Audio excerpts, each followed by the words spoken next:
मनीषियों ने बताया है कि ज्ञान के विकास से एक फल प्राप्त होता है, जबकि अज्ञान के विकास से दूसरा ही भिन्न फल प्राप्त होता है।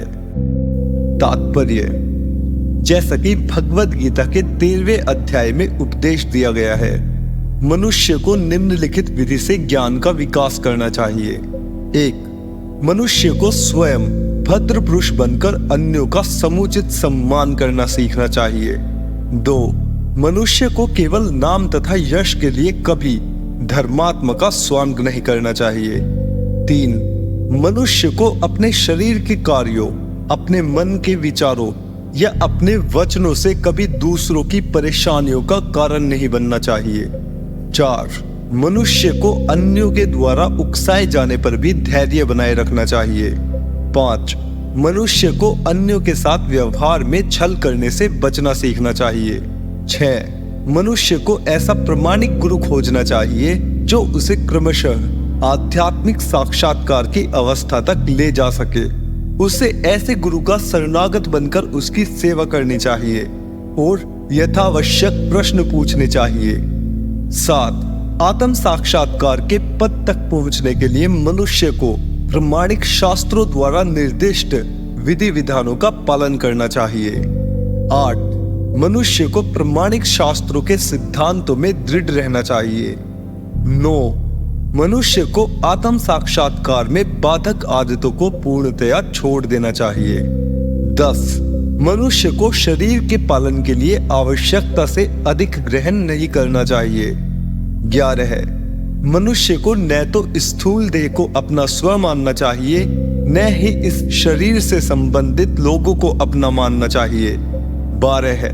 मनुष्य को सदैव स्मरण में रखना चाहिए कि जब तक उसके पास भौतिक शरीर है, तब तक उसे जन्म, मृत्यु, जरा तथा व्याधि भोगना पड़ेगा।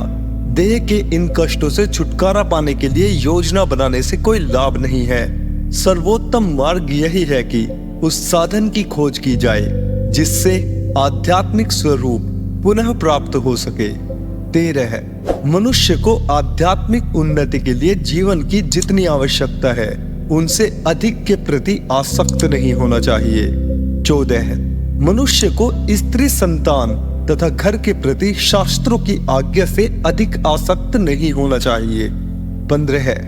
मनुष्य को मन द्वारा उत्पन्न इष्ट या अनिष्ट की भावनाओं से सुखी या दुखी नहीं होना चाहिए।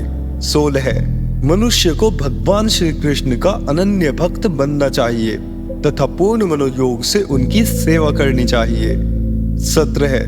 मनुष्य को शांत वातावरण में किसी ऐसे निर्जन स्थान में रहने की रुचि उत्पन्न करनी चाहिए जो आध्यात्मिक अभ्यास के लिए अनुकूल हो, और जहाँ अभक्तों का प्राधान्य हो उन स्थानों से उसे बचना चाहिए। 18. मनुष्य को वैज्ञानिक या दार्शनिक बनना चाहिए और आध्यात्मिक ज्ञान के विषय में शोध करनी चाहिए, और यह मानना चाहिए कि आध्यात्मिक ज्ञान स्थायी है, जबकि भौतिक ज्ञान शरीर की मृत्यु के साथ ही समाप्त हो जाता है।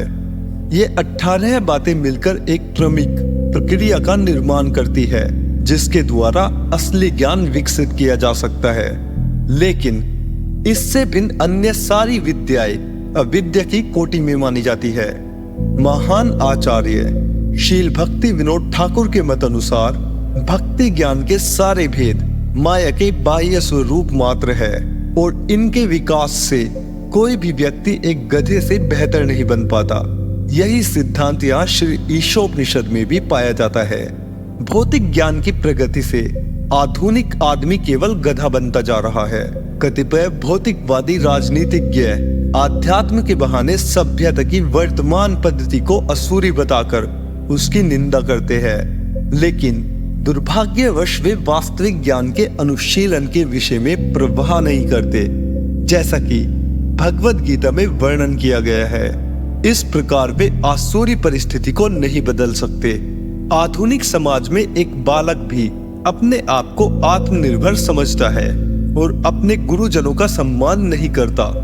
हमारे विश्वविद्यालय में त्रुटिपूर्ण शिक्षा प्रदान किए जाने से विश्व भर के लड़के गुरुजनों के लिए सिरदर्द बने हुए हैं। इस प्रकार श्री ईशोपनिषद दृढ़ भाव से चेतावनी देती है कि अविद्या की संस्कृति विद्या ज्ञान से भिन्न है। यह कहा जा सकता है कि विश्वविद्यालय अविद्या के ही केंद्र है। फलस्वरूप विज्ञानी जन अन्य देशों का नामो निशान मिटा देने के लिए घातक अस्त्र शस्त्रों की खोज करने में व्यस्त है। आज विश्वविद्यालय के छात्रों को न तो ब्रह्मचर्य के नियमों की शिक्षा दी जाती है, न ही शास्त्रीय आदेशों में उनकी श्रद्धा ही रह गई। धर्म के सिद्धांतों की शिक्षा केवल नाम तथा यश के लिए दी जाती है, व्यवहार में लाने के लिए नहीं। इस प्रकार ने केवल सामाजिक तथा राजनीतिक क्षेत्रों में अपितु धर्म के क्षेत्र में भी मनोमालिन्य व्याप्त है। जन सामान्य द्वारा अविद्या के अनुशीलन के फलस्वरूप संसार के विभिन्न भागों में राष्ट्रीयता का विकास हुआ है। कोई भी यह नहीं सोचता कि यह छोटी सी पृथ्वी पदार्थों का एक पिंड मात्र है, जो अन्य अनेक पिंडों के साथ साथ असीम अंतरिक्ष में तैर रहा है। अंतरिक्ष की व्यापकता की तुलना में ये भौतिक पिंड वायु में धूल कणों के समान है। चूंकि ईश्वर ने कृपा पूर्वक इन पदार्थ पिंडों को अपने आप में पूर्ण बनाया है, अतः वे अंतरिक्ष में तैरते रहने के लिए समस्त आवश्यकताओं से पूरी तरह से सुसज्ज है।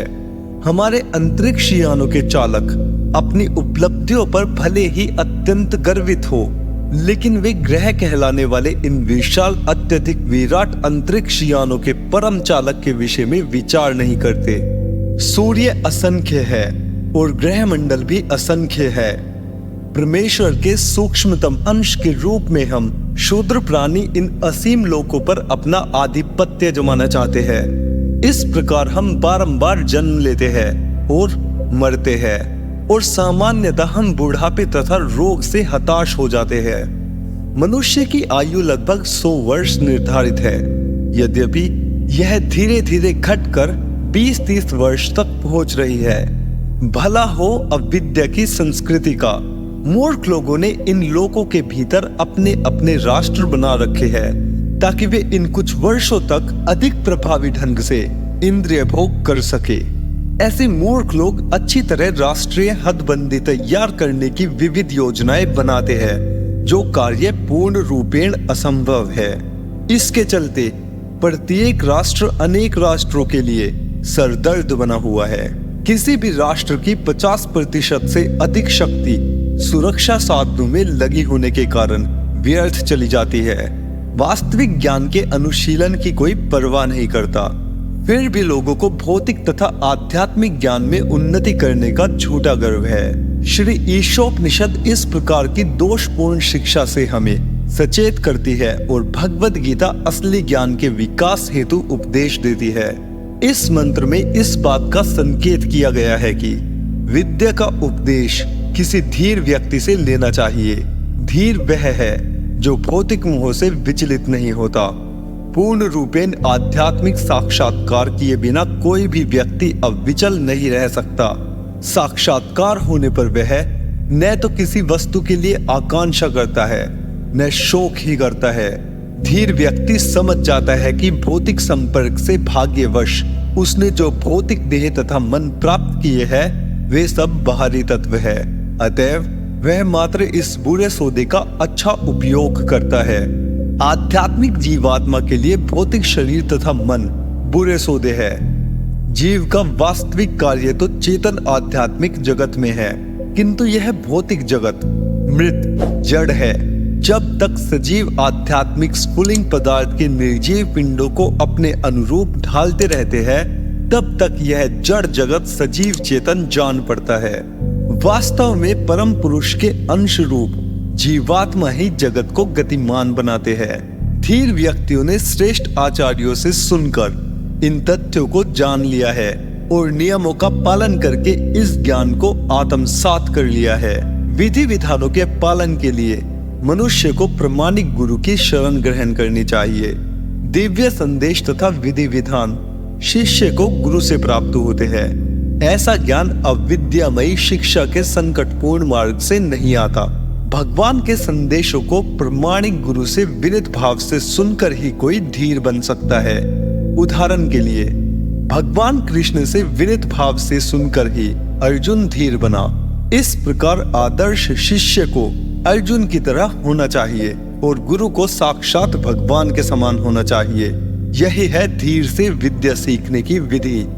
अधीर, जिसने धीर का प्रशिक्षण नहीं लिया, कभी शिक्षा देने वाला अगुवा नहीं बन सकता। आधुनिक राजनीतिज्ञ जो अपने को धीर दिखाने का स्वांग भरते हैं, वास्तव में अधीर है और उनसे पूर्ण ज्ञान की आशा नहीं की जा सकती।